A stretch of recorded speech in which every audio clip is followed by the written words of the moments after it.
Hello বন্ধুরা, তোমরা সবাই কেমন আছো? আশা করি সবাই ভালো আছো, আর আমিও খুব ভালো আছি। আজকে আমি করব রুই মাছের ঝাল। তো কারা কারা রুই মাছ খেতে ভালোবাসো তারা কমেন্ট করে প্লিজ জানিও। আর আমার চ্যানেলে যে নতুন আছো তারা লাইক, শেয়ার, কমেন্ট এবং সাবস্ক্রাইব করে দিও। প্রথমেই আমি রুই মাছগুলোকে ভালো করে কেটে ধুয়ে জল ঝরিয়ে নুন হলুদ মাখিয়ে একটা কড়াইতে সর্ষের তেল দিয়ে ভেজে নিচ্ছি মাছগুলো একে একে।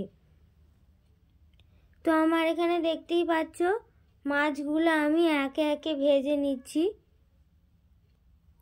তোমরা এইভাবে একদিন করে দেখবে বাড়িতে, দেখবে যেমন খেতে যেমন সুস্বাদু তেমন খুব সহজে বানানো যায়। তো দেখতেই পাচ্ছ তোমরা মাছগুলো ভাজা হয়ে গেছে। তো এগুলোকে আমি এবার তুলে রাখবো।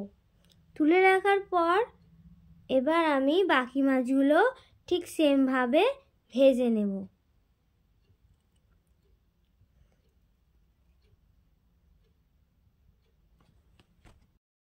তো দিয়ে দিচ্ছি বাকি মাছগুলো। এবার ঠিক সেমভাবে আমি উল্টে পাল্টে মাছগুলো ভেজে নেব।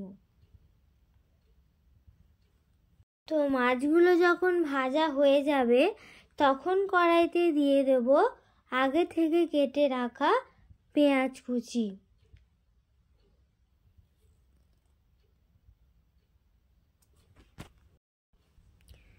তো এখানে আমি পেঁয়াজ কুচিটা দিয়ে দিলাম। এবার এটাকে ভালো করে ভেজে নিতে হবে। তারপর দিয়ে দেব আমি আগে থেকে কেটে রাখা টমেটো কুচি।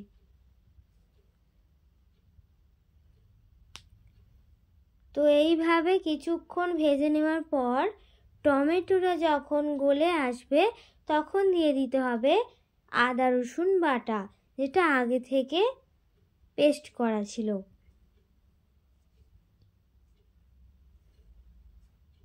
তো এইভাবে ভালো করে কষিয়ে নেওয়ার পর তার মধ্যে দিয়ে দিতে হবে জিরে গুঁড়ো, পরিমাণ মতো লঙ্কা গুঁড়ো এবং পরিমাণ মতো হলুদ গুঁড়ো এবং স্বাদ মতো লবণ। তো এগুলো দিয়ে ভালো করে নেড়ে নেওয়ার পর সামান্য পরিমাণ জল দিয়ে ভালো করে কষিয়ে নিতে হবে।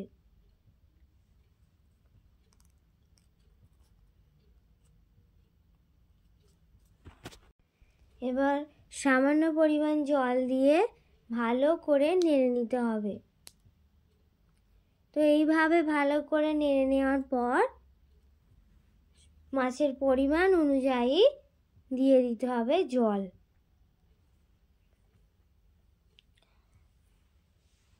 তো এখানে আমাদের জলটা পর দিয়ে দিতে হবে মাছ ভাজাগুলো। তো এইভাবে 5-6 মিনিট ফুটিয়ে নেওয়ার পর এটাকে এবার নামিয়ে নিতে হবে। তো আমাদের এখানে রুই মাছের ঝাল কমপ্লিট। যদি তোমাদের এই ভিডিওটা ভালো লেগে থাকে তাহলে লাইক এবং সাবস্ক্রাইব করে দিও সবাই।